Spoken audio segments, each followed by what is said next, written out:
Assalamualaikum warahmatullahi wabarakatuh. Kami dari kelompok 10 akan mempresentasikan pertemuan 12 yang berjudul Penyelenggaraan Rapat dalam Bisnis. Pertama-tama, saya akan memperkenalkan anggota kelompok 10. Yang pertama ada saya, Iwandira, lalu ada Juan Hadi Saputra, lalu ada Safira Febi, lalu ada Yosafa Tunggudasa, lalu ada Muhammad Niko. Langsung saja kita ke pembahasan yang pertama, yaitu memahami arti rapat. Rapat memegang peranan penting dalam dunia bisnis modern. Pengambilan keputusan dan aktivitas pelaku bisnis dikoordinasikan melalui rapat. Interaksi peserta rapat harus menuju pada suatu keputusan yang menguntungkan berdasarkan perpaduan pemikiran kelompok. Next. Lalu ada definisi rapat. Menurut Bill Yang, rapat ialah pertemuan antara para peserta di lingkungan organisasi sendiri untuk merundingkan atau menyelesaikan suatu masalah yang menyangkut kepentingan bersama. Lalu menurut Webster New World Dictionary, rapat diartikan sebagai bertemunya manusia-manusia, suatu sidang, yakni kumpulan dari manusia terutama untuk membicarakan atau memutuskan problematika persoalan. Next. Lalu di sini ada fungsi dan alasan rapat. Yang pertama, untuk mengatasi masalah. Yang kedua, untuk menyampaikan informasi. Yang ketiga, sebagai forum demokrasi. Yang keempat, sebagai peranti koordinasi yang baik. Yang kelima, sebagai sarana bernegosiasi. Dan yang terakhir, sebagai sarana pembentukan peraturan. Selanjutnya akan dibacakan oleh Saudara Niko. Waktu dan tempat saya persilahkan. Lanjutkan presentasi yang sudah dibacakan teman saya. Fungsi rapat dalam komunikasi bisnis. Fungsi rapat adalah untuk mengikuti informasi yang berkembang dengan cepat. Manajer menerima informasi melalui sistem komunikasi yang sangat cepat dari berbagai perusahaan dan individu dari berbagai penjuru.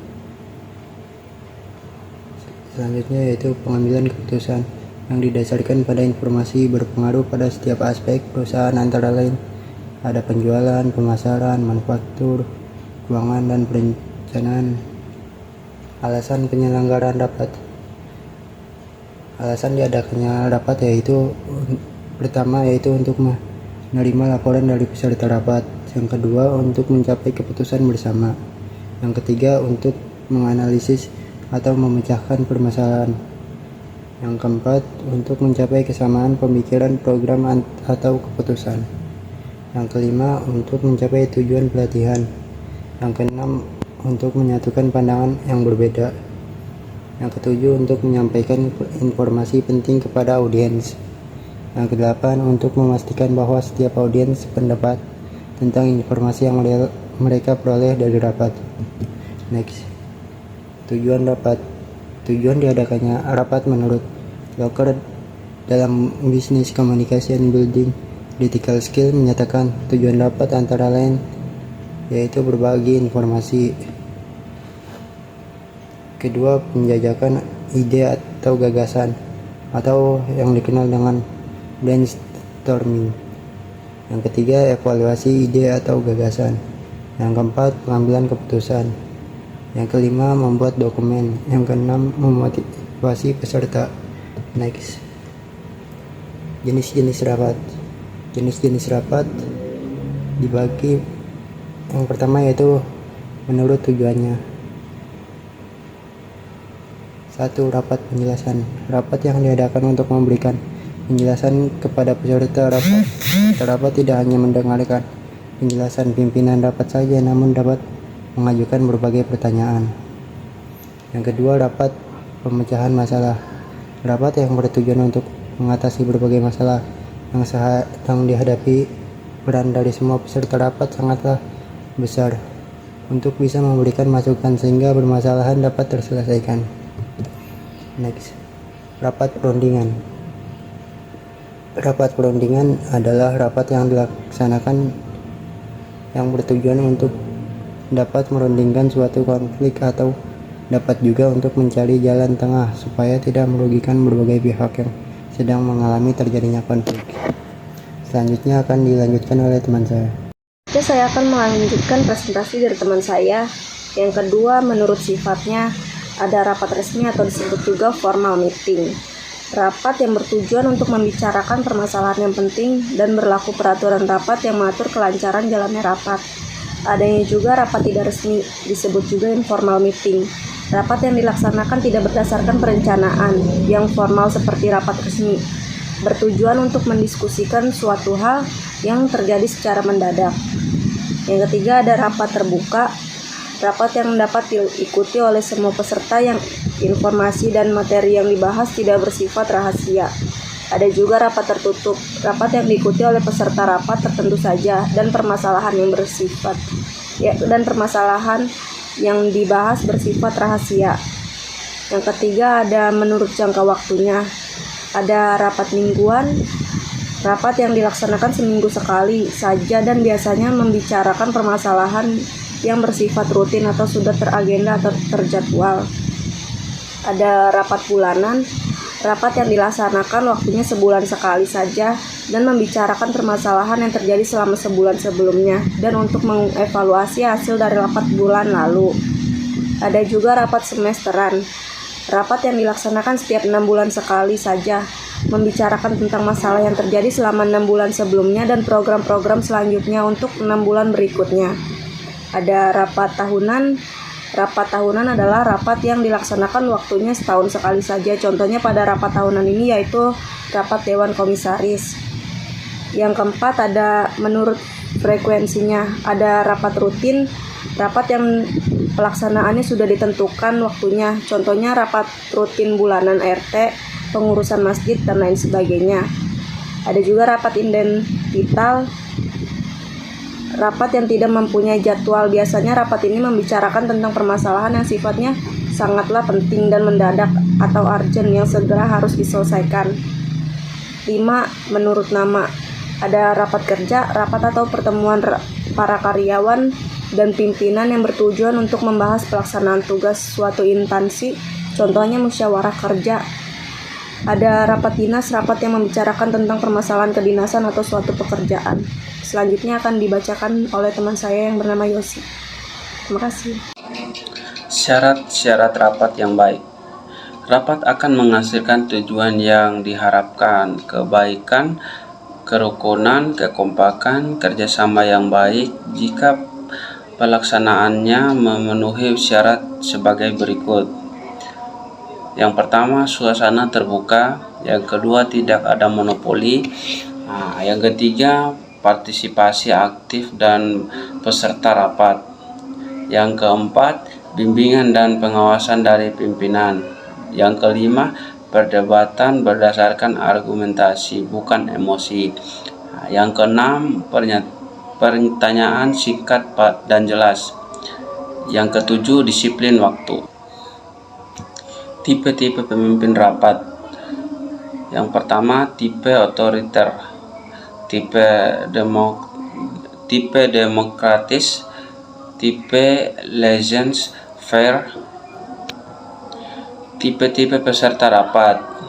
Yang pertama, tipe pemberi informasi, kedua tipe pemberi semangat, tipe inisiatif, tipe pemersatu, tipe penyerang, tipe perantara, tipe pendengar. Perencanaan rapat bisnis. Rapat dapat berjalan lancar jika persiapan dilakukan secara matang. Persiapan rapat bisnis meliputi undangan, waktu dan tempat, berapa lama waktu rapat bisnis, pembawa acara, ketua panitia penyelenggara, jumlah peserta, peserta yang diundang, orang yang membuka dan menutup rapat bisnis, narasumber, alokasi waktu untuk narasumber, waktu istirahat, presensi peserta, akomodasi, sound system, komputer, portable, LCD, proyektor dan flip cards, dan fasilitas pendukung lainnya. Pelaksanaan rapat bisnis. Efektivitas sebuah rapat dapat dilakukan oleh kesiapan panitia yang penyelenggara dalam mempersiapkan segala sesuatunya, kesiapan narasumber dalam mempersiapkan materi yang akan disampaikan,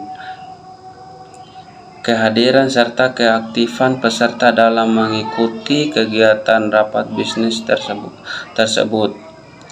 Fasilitas pendukung yang perlu dipersiapkan panitia penyelenggara rapat bisnis adalah pengaturan posisi tempat duduk, layout yang nyaman dan memungkinkan interaksi yang baik antara pemimpin dan peserta rapat bisnis.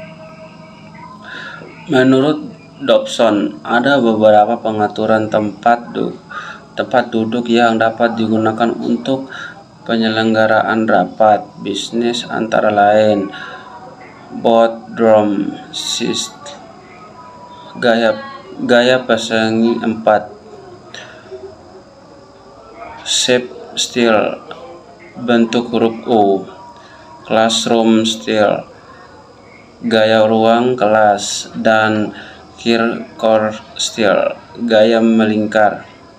Selain itu, susunan layout tempat duduk juga dapat disusun dalam berbagai gaya bentuk lain seperti serum seat, model field style, semi-circular style, dan cluster. Apa yang dihasilkan dalam rapat bisnis hendaknya didokumentasikan dengan baik. Tim perumus yang telah disepakati dalam pelaksanaan rapat bisnis perlu menindaklanjuti apapun yang telah dirumuskan sementara selama rapat bisnis tersebut hingga menjelang usai. Saat rapat bisnis dinyatakan selesai, tim perumus segera melakukan kompilasi semua bahan selama rapat bisnis berlangsung, termasuk dokumentasi audio visual. Lalu, tim perumus perlu melibatkan berbagai pihak untuk menghasilkan dokumen yang penting hasil rapat bisnis tersebut. Secara formal, pihak-pihak yang bertanggung jawab dalam penyelenggaraan bisnis membubuhkan tanda tangan dan menyerahkannya ke pemimpinan perusahaan untuk menjadi dokumen penting yang harus ditindaklanjuti di kemudian hari. Apabila rapat bisnis melibatkan mitra bisnis dari perusahaan lain, sudah selayaknya kita, mitra bisnis tersebut, memperoleh laporan hasil dari rapat bisnis tersebut. Hal ini karena mereka terlibat secara aktif, bahkan menjadi sponsor penting dalam rapat bisnis kita. Ada kesalahan yang perlu dihindari dalam rapat. Yang pertama, monopoli oleh pimpinan rakyat. Lalu melawak, lepas kendali, mengumpat, memberi keleluasaan, terlalu longgar, menjawab pertanyaan dengan nada jengkel atau tidak siap. Di lain pihak, seorang manajer juga harus memahami bahwa tidak semua karyawan menyukai rapat. Ada beberapa sebab mengapa karyawan enggan atau kurang interest mengikuti jalannya rapat. Yang pertama, rapat terlalu lama. Yang kedua, agenda terlalu padat. Ketiga, peserta dapat terlalu banyak. Lalu orang yang berkompeten tidak hadir, orang yang tidak diperlukan hadir dan merusak suasana rapat. Nah, rapat diselenggarakan tanpa perencanaan yang baik, rapat diselenggarakan dengan alasan yang kurang tepat, pembahasan materi rapat terlalu panjang karena lemahnya kepemimpinan, waktu rapat bersamaan dengan waktu yang lain, rapat berakhir tanpa kesimpulan, peserta rapat hadir tanpa persiapan yang memadai. Lalu ada dinamika dan situasi rapat. Rapat bisnis merupakan suatu aktivitas yang dinamis tapi rapuh. Dinamika rapat sangat ditentukan oleh penyelenggaraan rapat, yakni orang yang mengundang rapat. Mereka mengendalikan peserta rapat dan bertanggung jawab atas terciptanya suasana rapat yang kondusif. Penyelenggara rapat harus memiliki kapasitas kemampuan yang memadai dalam hal pengetahuan tentang alasan diselenggarakannya rapat, peserta yang harus diundang, dan tempat penyelenggaraan yang memadai. Kekuatan dinamika rapat tersebut bermula dari kesiapan seluruh peserta sebelum rapat dimulai. Suasana rapat dapat bersifat positif, negatif, atau netral. Dalam suasana yang netral, dapat diselenggarakan dalam suasana yang kurang membangkitkan minat peserta untuk memberikan masukan. Rapat yang diselenggarakan dalam suasana negatif hanya menghasilkan keputusan-keputusan yang kurang signifikan. Sebaliknya, Rapat yang didukung oleh suasana yang positif membangkitkan perasaan dan pikiran positif berupa rasa percaya bahwa pokok-pokok bahasan tersebut dalam rapat dapat direalisasikan. Nah, suasana rapat dapat berubah menjadi negatif apabila terjadi hal-hal seperti ini. Yang pertama, pimpinan rapat datang terlambat, lalu ruang rapat tidak dipersiapkan dengan baik. Pimpinan membuka rapat dengan berkelakar, pimpinan kurang siap, atau mulai rapat dengan kata-kata yang bernada ragu. Peserta rapat datang terlambat, rapat sering tersela dengan pembicaraan telepon atau yang lainnya, peserta menunjukkan ketidaksiapan. Baik, terima kasih. Wassalamualaikum warahmatullahi wabarakatuh.